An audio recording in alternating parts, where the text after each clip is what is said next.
جبکہ وجی ابھی بیڈ پر بیٹھا تھا۔ تیار ہونے میں اس کی باری سب سے اینڈ میں آتی تھی۔ ماہم کے ہاتھ سے تیار ہونے کے لیے خوشی خوشی اپنی آخری باری بھی قبول کر لیتا تھا۔ ہانیہ اور فارس کی تیاری کروا کر وہ جلدی سے وجیح کی طرف لپکی اور اسے تیار کرنے لگی۔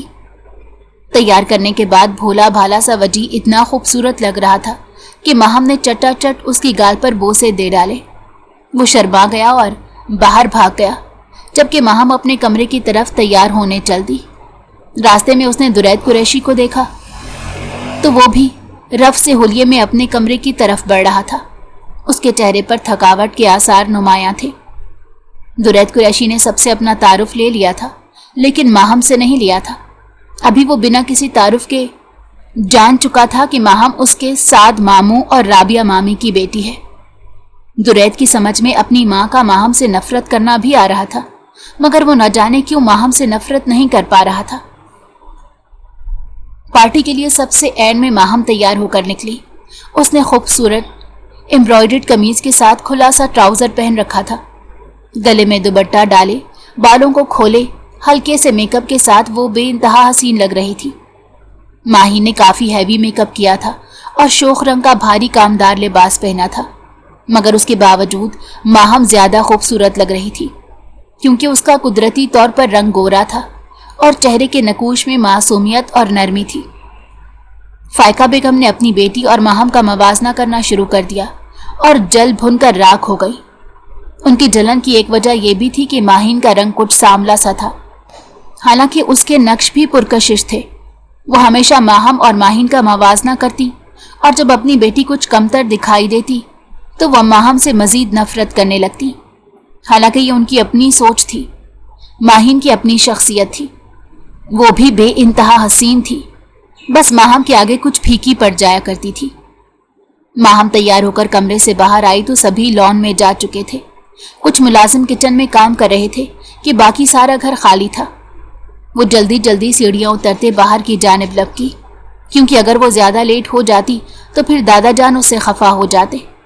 اس سے پہلے کہ لاؤنچ عبور کر کے داخلی دروازے تک پہنچتی، باہر سے آتے وجود سے بری طرح ٹکرائی۔ اس سے پہلے کہ وہ توازن کھو کر زمین بوس ہوتی، سامنے والے نے اسے دونوں بازوؤں سے تھام لیا۔ ماہم نے ڈرتے ڈرتے آنکھیں کھولی تو اسے پکڑنے والا کوئی اور نہیں بلکہ درید قریشی تھا۔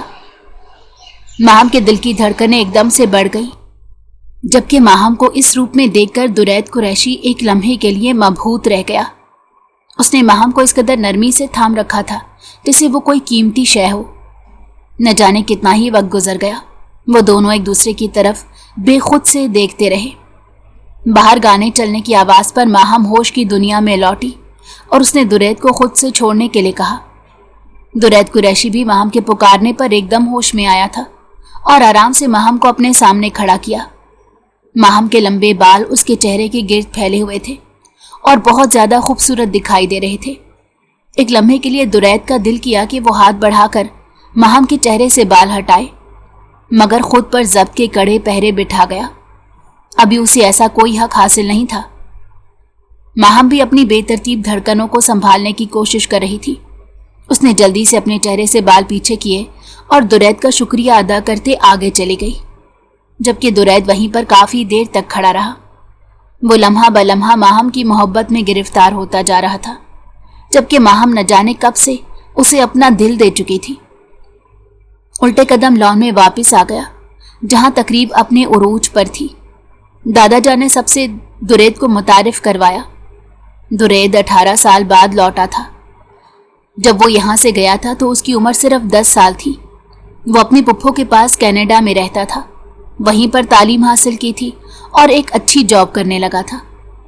فاخرہ بیگم کئی بار کینیڈا جا کر اسے مل آئی تھی، مگر اسے آنے کا موقع نہ مل سکا۔ اب اسے سارے رشتہ داروں سے متعارف کروایا جا رہا تھا، کیونکہ وہ ہمیشہ کے لیے واپس پاکستان آ چکا تھا، یہاں پر اپنا بزنس سیٹل کرنے کا ارادہ رکھتا تھا۔ 3 سال کا تھا جب اس کے والد کا انتقال ہو گیا تھا، اور سسرال والوں کے اچھا سلوک نہ کرنے پر دادا جان اپنی بیٹی کو اپنے ساتھ لے آئے، اور تب سے ہی فاخرہ بیگم حویلی میں رہائش پذیر تھی۔ یہاں پر انہی کا حکم چلتا تھا۔ ایسا نہیں تھا کہ انہوں نے گھر کی بہوؤں کو سائڈ پر لگا دیا تھا، انہوں نے ہمیشہ اپنی بھابھیوں کی عزت کی تھی، مگر رابعہ سے ان کا برسوں پرانا بیر تھا جو اب تک ختم نہ ہوا، اور اس کی بھی ایک خاص وجہ تھی۔ مہمانوں سے ملتے ہوئے درید گاہے بگاہے ماہم پر بھی ایک نظر ڈال لیتا، جو اس سے ٹکرانے کے بعد سے اب تک کنفیوز پھر رہی تھی۔ وہ اپنے اس بوکھلائے ہوئے روپ میں اور بھی حسین لگ رہی تھی۔ اس وقت وہ کبھی کسی سے ٹکرا رہی تھی تو کبھی کسی سے، کبھی اس کے ہاتھ سے چمچ چھوٹ جاتا تو کبھی پلیٹ چھوٹ جاتی۔ درید کی نگاہوں کو خود پر مزید محسوس کرتے مسلسل کنفیوژن کا شکار تھی، اور درید اس کی حالت دیکھتے زیر لب مسکرا رہا تھا۔ اتنا تو وہ جان گیا تھا کہ ماہم کے دل میں بھی اس کے لیے جذبات ہے۔ وہ چاہتا تھا کہ جلد اپنا بزنس سیٹل کر لے اور پھر نانا جان سے بات کر کے ماہم کو ہمیشہ کے لیے اپنی زندگی میں شامل کر لے۔ اس نے سوچ لیا تھا کہ وہ کسی بھی طرح فاخرہ بیگم کو ماہم کے لیے منا لے گا۔ اسے ابھی تک اس بات کی سمجھ نہیں آ سکی تھی کہ فاخرہ بیگم ماہم سے نفرت کیوں کرتی ہیں، جبکہ ماہم تو کافی اچھی اور ذمہ دار لڑکی تھی۔ کچن اور بچوں کو اچھے سے سنبھالا ہوا تھا، گھر کے دوسرے کام بھی وہ بخوبی کر لیتی تھی، بے حد حساس اور دوسروں کا خیال رکھنے والی۔ نہ جانے ایسی کون سی وجہ تھی جو فاخرہ بیگم کو اس سے نفرت کرنے پر مجبور کرتی تھی۔ تقریب خوبصورتی سے انجام پا گئی اور سبھی اپنے اپنے گھروں کو لوٹ گئے۔ سب رشتہ داروں سے ملنے کا تجربہ درید قریشی کے لیے کافی اچھا رہا تھا۔ کافی دیر اپنی ماں کے ساتھ بیٹھا باتیں کرتا رہا اور پھر اپنے کمرے میں سونے کے لیے چلا آیا۔ وہ کافی زیادہ تھکن کا شکار ہو گیا تھا، اس لیے کافی کی طلب اسے کچن تک کھینچ لائی۔ یہاں پر ماہم کچن سمیٹنے میں مصروف تھی۔ اس نے کپڑے وغیرہ تبدیل کر لیے تھے اور بالوں کا ڈھیلا سا جوڑا باندھ رکھا تھا، اور اب سنک میں پڑے برتن دھو رہی تھی۔ آہٹ پر اس نے مڑ کر دیکھا تو سامنے درید کو پا کر اس کے حواس کام کرنا چھوڑ گئے۔ شرم سے اس کی پلکیں جھک گئیں۔ اس کے پاس دوپٹہ نہیں تھا، دوپٹہ کچن کے دروازے سے لٹک رہا تھا، اور وہاں پر درید کھڑا تھا۔ اپنا دوپٹہ لینے جاتی تو درید کے اور قریب جانا پڑتا۔ اس کے گال دہک کر سرخ ہونے لگے، جبکہ درید بے ساختگی کے عالم میں اسے تکیے جا رہا تھا۔ ماہم نے گھبرا کر اپنا رخ پھیر لیا، تبھی درید کی نظر ماہم کے دوپٹے پر پڑی۔ اس نے آہستہ سے دروازے سے ماہم کا دوپٹہ اتارا اور دھیمے قدموں سے چلتے ماہم کے بالکل پیچھے آ کر کھڑا ہو گیا۔ ماہم کو اپنا دل کانوں میں دھڑکتا سنائی دے رہا تھا۔ درید نے دھیمے سے آگے ہاتھ بڑھا کر دوپٹہ ماہم کے گلے میں ڈال دیا، اور پھر نہ جانے اس کے دل میں کیا سمائی، اس نے ماہم کے بالوں میں لگے پن کو کھینچا تو ایک جھٹکے سے اس کے بال کھلے اور اس کی ساری پشت پر بکھر گئے۔ خوبصورت بالوں کو چھو کر دیکھنے کی خواہش پر وہ مزید قابو نہ پا سکا۔ ہاتھ بڑھا کر اس کے بالوں کو مٹھی میں بھر لیا۔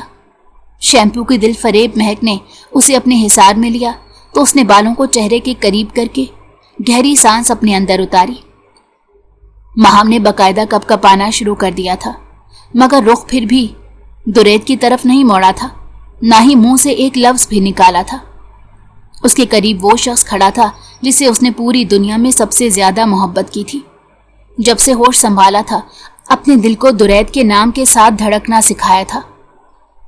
ابھی وہ شعور کی منزل میں نہیں پہنچی تھی کہ درید قریشی اس کے زندہ رہنے کی اہم وجہ بن گیا تھا، اور اب جب سالوں کے انتظار کے بعد درید قریشی اس کے سامنے کھڑا تھا تو ماہم میں اتنی ہمت بھی نہیں تھی کہ وہ اپنا رخ موڑ کر درید قریشی کی آنکھوں میں دیکھ پاتی۔